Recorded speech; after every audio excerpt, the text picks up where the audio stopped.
We need John in the Senate. I'm John Ossoff, and I approve this message. Southeastern heat, humidity, and high winds take a toll, but many roofs can still be saved. Roof Savers is here to help. Whether your roof has faced some serious heat or brutal storms, take the worry out of it, bring it back to life, then secure it for another 17 years with our patent-pending Renew It 17. One application, 17 additional years, adding vibrancy, flexibility, peace of mind, and relief for your wallet. And I knew I needed to have somebody inspect the roof, that I could call Roof Savers, and they quickly came out, went up on the roof, and came down and were able to tell me exactly what it needed. For half the price, or even more than half the price, and I'm going to have a roof that looks brand new, and it's going to last 17 years. It was like, for me, an unbelievable opportunity. We got hailed pretty bad yesterday and the day before. Looking at pictures of them, they were a little bit smaller than a baseball. So I went up there to take a look, just seeing what it looked like, and I really didn't see any damage at all. I would absolutely recommend this to my neighbors and friends. I knew that whatever they did would be right, and I trusted them. And now I tell everybody about Roof Savers. And that's why I'm proud to stand with a champion like Roof Savers. They saved my father's roof. Why not let them save your roof too? Call Roof Savers today and schedule your free roof inspection. America's #1 choice for roof preservation is Roof Savers. Save your roof, save your money. The Live 5 for 6 Skyview Network, sponsored by Terry Lambert Hyundai. She was big on being a mother to me and Tyler. She wasn't always the best, but at her core, she loved me and my brother a lot. And even though she loved me and my brother, her biggest joy in life was her grandkids. Right now on News Channel 6 at 6, the daughter of one of the victims in last week's quadruple murder in Burke County is talking to us, remembering her mother. And new information from investigators about what they say happened leading up to those murders. Your News at 6 starts right now. Live from Television Park, this is WJBF News Channel 6 at 6. Hello, everyone. Thank you for joining us. I'm Jenny Montgomery. I'm Brad Means. Coverage you can count on begins at 6 with new details in that quadruple murder that rocked Burke County over the weekend. The sheriff and the lead investigator in the case laying out the timeline of events that led to the shootings. They say it all began August 5th when Adolphus Morris got into some sort of altercation with Betty Fort. They say Walter Bunch and Rebecca Oglesby broke up that altercation. After that, Morris went to a pawn shop in Jenkins County, they say, where he bought a gun. And then a week ago, August 7th, they say he used that gun to shoot and kill Betty Fort and her daughter, Jessica Carroll. Investigators believe Morris then stole Fort's car and went to a home on Twin Lakes Drive where he shot and killed Walter Bunch and Rebecca Oglesby. Saturday morning, they say Morris went to a home in Sardis and shot another victim who survived and identified him as the shooter. Morris was then tracked down by deputies and killed in a shootout early Sunday morning. I want you to know my thoughts and prayers are with the family. Thank you for being here today. And it's also with the officers involved in this awful incident. No one wants to take a life in this line of work, but they are well trained and they were prepared to do what was needed to stop this from happening. Investigators have also charged Adolphus Morris's sister, Patricia Morris, with hindering the apprehension of a criminal. They say she knew her brother was wanted for the shooting of the 5th victim and helped him find a place to stay. And tonight, Rebecca Oglesby's daughter. Coverage you can count on begins at 6 with new details in that quadruple murder that rocked Burke County over the weekend. The sheriff and the lead investigator in the case laying out the timeline of events that led to the shootings. They say it all began August 5th when Adolphus Morris got into some sort of altercation with Betty Fort. They say Walter Bunch and Rebecca Oglesby broke up that altercation. After that, Morris went to a pawn shop in Jenkins County, they say, where he bought a gun. And then a week ago, August 7th, they say he used that gun to shoot and kill Betty Fort and her daughter, Jessica Carroll. Investigators believe Morris then stole Fort's car and went to a home on Twin Lakes Drive where he shot and killed Walter Bunch and Rebecca Oglesby. Saturday morning, they say Morris went to a home in Sardis and shot another victim who survived and identified him as the shooter. Morris was then tracked down by deputies and killed in a shootout early Sunday morning. I want you to know my thoughts and prayers are with the family. Thank you for being here today. And it's also with the officers involved in this awful incident. No one wants to take a life in this line of work, but they are well trained and they were prepared to do what was needed to stop this from happening. Investigators have also charged Adolphus Morris's sister, Patricia Morris, with hindering the apprehension of a criminal. They say she knew her brother was wanted for the shooting of the fifth victim and helped him find a place to stay. And tonight, Rebecca Oglesby's daughter says her family finally has some of the answers they were looking for, and she's talking to us about why she's proud of her mother. News Channel 6's Jartavius Edmond is live in Burke County. Jartavius, she says she wants the community to remember her mother as more than just a victim. That's right, Brad. Brittany Oglesby tells me today's update gave her answers, but she wants people to remember the grandmother and mother her family knew. Good afternoon. Thank you for joining us here today. I want to first acknowledge that our community is grieving for the loss of 4 lives that were taken in an incident that I believe is one of the worst that our county has ever seen. I've told them that their grandmother was taken by a very bad man and that she loves him so much. For Brittany, that loss means her 2 sons are growing up without their Nana. And it's the ordinary moments with their grandmother she knows they won't get back. It has rattled us at our core because my boys loved their grandma. They called her Nana. And they loved going to the country and seeing her chickens. So to know that my little 4-year-old sons will never be able to do that again, and they don't quite yet comprehend that their Nana was taken from them. Brittany says knowing her mother tried to help Betty Ford in the days before the killings has helped answer some of her questions. Yes, I believe so. At this point, I do. I know my mother was doing the right thing, standing up for a lady that was getting hit by a man. And, you know, that's something my mother struggled with in her past herself, was getting hit with a man. So knowing that she had the courage to stand up for somebody else when she didn't always have to herself means more than anything. I'm so proud of her. Today, the sheriff's office also had a message for the families. I want these families to know that you have our full support and that we are here to guide you through anything that we can, emotionally, physically, however we need to. But for Brittany, what comes next also means making sure her mother is remembered for more than how she died. I just want them to remember my mama as always somebody that tried her best and that was always caring. She always wanted to listen. She wanted to make sure you knew you were heard, no matter what. I don't want them to remember how her last second was by this person.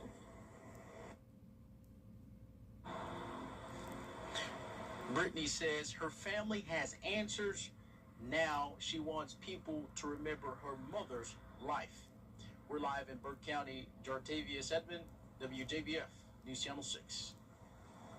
Jartavius, thanks. The Sardis Police Department is going to have a community prayer vigil Saturday following this deadly violence. It's going to be at 8 o'clock in the morning at the flagpole at T Park. Get up if you can and go to that. All community members are invited, pastors and community leaders. They want y'all all there. Just a chance for the community to come together and pray for healing and comfort. The Burke County Jail has released the mugshot of suspended Sheriff Alfonso Williams. Williams charged and booked yesterday in the Burke County Jail on state charges.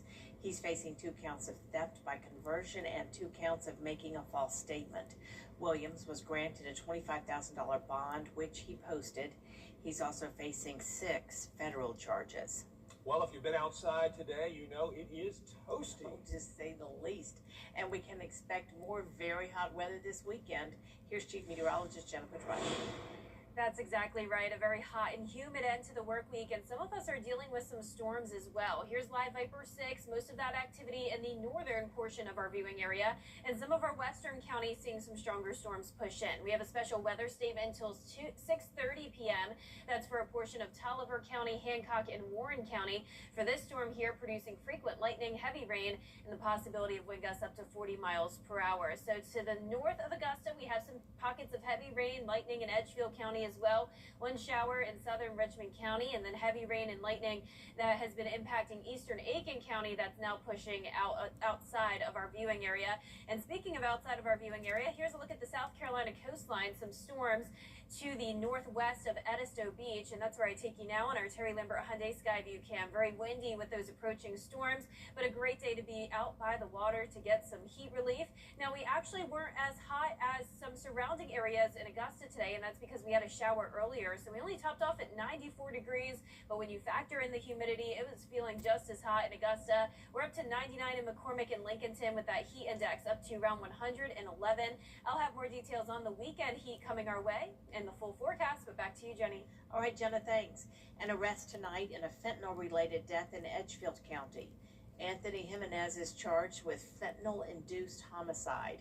The sheriff's office says his arrest comes after an extensive investigation into a fatal drug-related incident. Sheriff Jody Rowland says more charges could be coming. Well, a key deadline, I should say, has been missed in the downtown Augusta construction project. The section between 12th and 13th Streets was supposed to be finished by today, but it's been moved back again. Local business owners say they are frustrated. They say, yes, the city provides timelines, but the completion date keeps moving.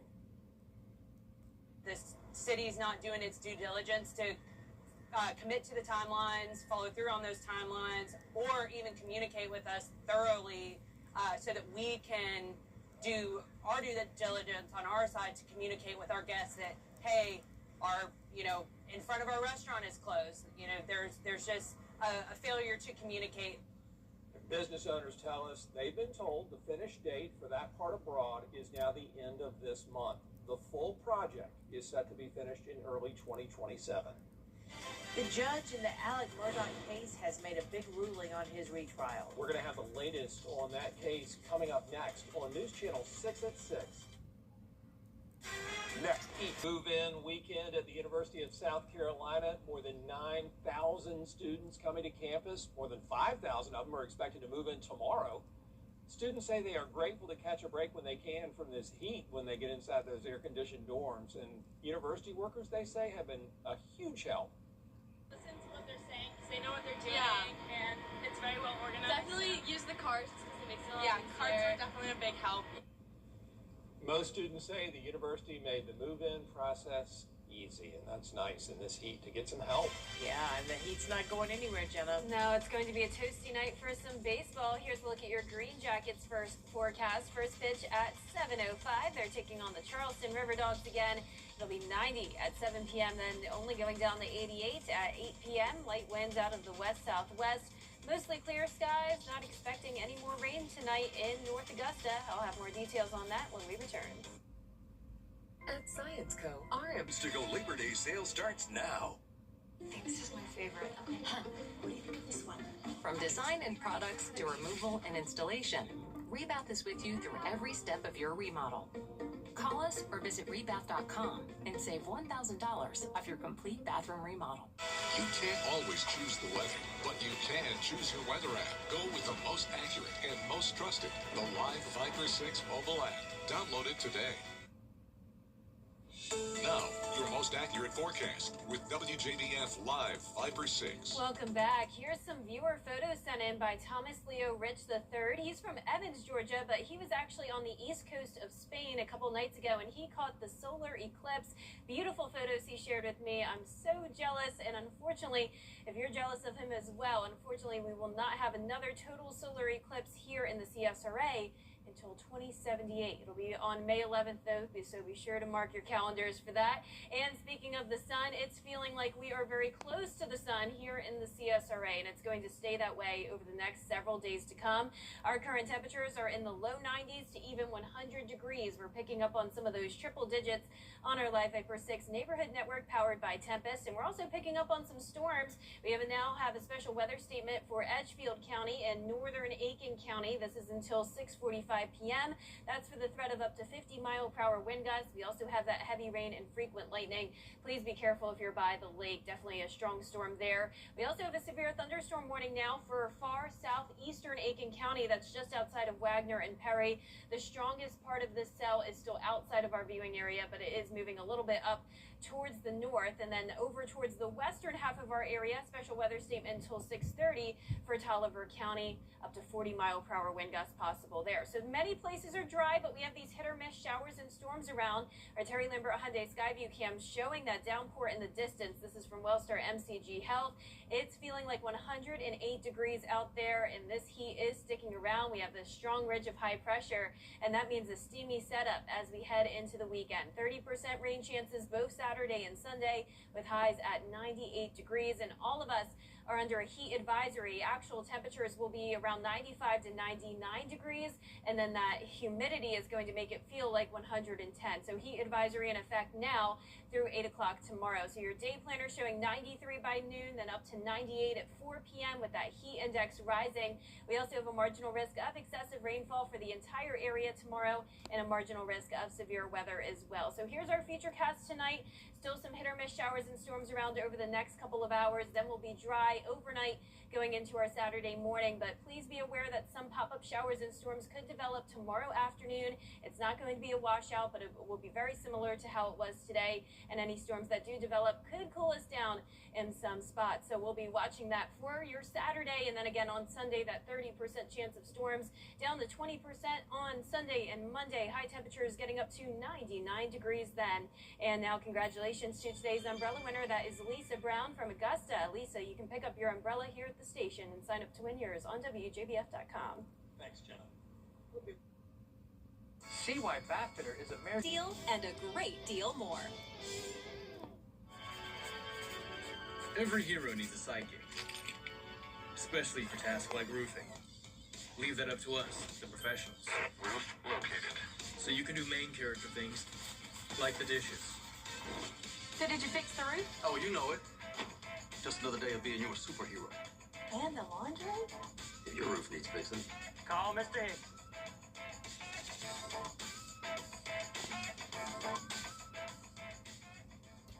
we make it, we ship it, we install it, we warranty it. From our exclusive American-made products to our lifetime warranty, When you work with Bathfitter, you work with our family.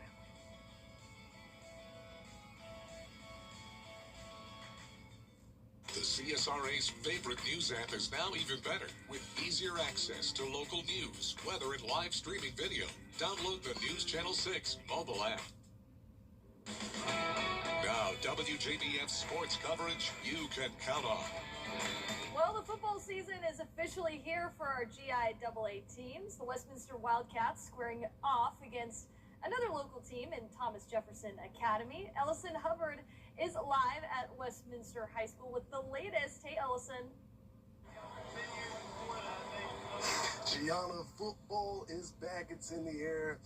You can smell that fresh cut grass. You can smell the concession stand food. The Wildcats, they've been working all summer for this moment right here as they are transitioning from 8-man football to now 11-man football. Now, although that transition is happening, they're still looking to have that same success like they did last season. They capped off the year at 10-2, going 6-0 in region play, and they had a state runner-up finish in the state championship. Now, the team did lose some key components like multi-dimensional player Porter Grinnells, but they do return the quarterback in Julian Lively. They're excited to open up the season against a local opponent tonight. We're excited about the opportunity. We're going to have a lot of folks coming out. We get to play a local team, so the gate should be big. I think Thomas Jefferson will bring a lot of fans with them as well. So the environment's going to be exciting. It's going to be just a fun time to get out and restart the 11-man era for Westminster football. So. Now, kickoff is set for 7:30 p.m. You can see all of those highlights on our Football Friday Night Preview Show, which is at 11:35 p.m. Gianna, back to you. All right, Ellison, thank you so much. Now, in addition to actual games happening tonight, there are a few scrimmages around the area as well. One matchup to note, Harlem taking on the Westside Patriots at the Battlefield. Westside staying in 3A this season, while Harlem is making that jump to 4A. We will have those highlights coming up tonight later on at 11.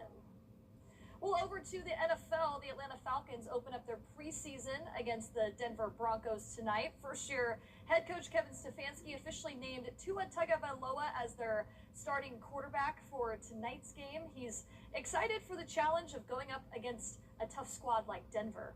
We'll watch what they did in their preseason game, number 1 last season, just to see different fronts that they're playing and coverages and offensively what type of attack they're going with. But it's a very well-coached team. We know they can jump in and out of anything really at any moment. Night kickoff set for 7 p.m. tonight at Mercedes-Benz Stadium. So football fans are in heaven tonight. We got high school and NFL as well. Yeah, a lot of great stuff. Thanks, Gianna. Celebrating all things Elvis. A local tribute to the King out there somewhere next. Get ready. We're going.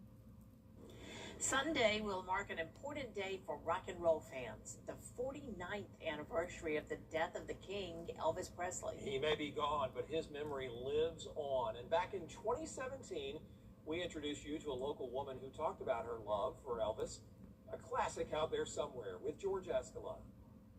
Laura Tinney is all dressed up in Elvis. This is one guy she really, really backs.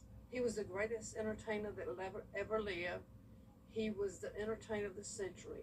Laura's Columbia County home rocks with everything Elvis, a sort of shrine to the king of rock and roll. She was in this home when she heard he died 40 years ago. When did you start this collection? When did you? Before he passed away, I had already gotten a lot of Elvis. Nearly every book in the house is about Elvis. She gets the light to read them from her latest pickup, this Elvis lamp. Every room in the house you have Elvis, including the bedroom, where you'll find this Elvis blue Hawaii quilt. Her friend made it. It's special. What's your favorite thing? My quilt. My quilt that Julie made me. This is what Laura calls her Elvis tree, full of Elvis Christmas ornaments. That I leave up all year. All it has is Elvis ornaments, and most of those were given to me. In fact, most of her items here were given to her by friends. Now, Laura's preacher's granddaughter gave her this, and it's appropriate because she has a hunk of burning love for Elvis. Elvis lived at Graceland. Laura has at least 3 miniatures, and she's been to the real one 3 times. How many things did you want to stick in your purse? Everything. 40 years later, Elvis lives on here. The king is gone, but Laura Tinney makes sure he's not forgotten. Amen. He's not forgotten. When it comes to Elvis, Laura is taking care of business. Out there somewhere in Evans, George Escala, WJBF, News Channel 6.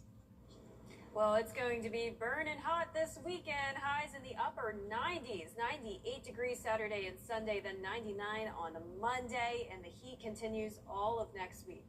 Ready for a blue Christmas soon to get rid of that. Seriously. Thanks for watching, everybody. Back at 7. Have a great night.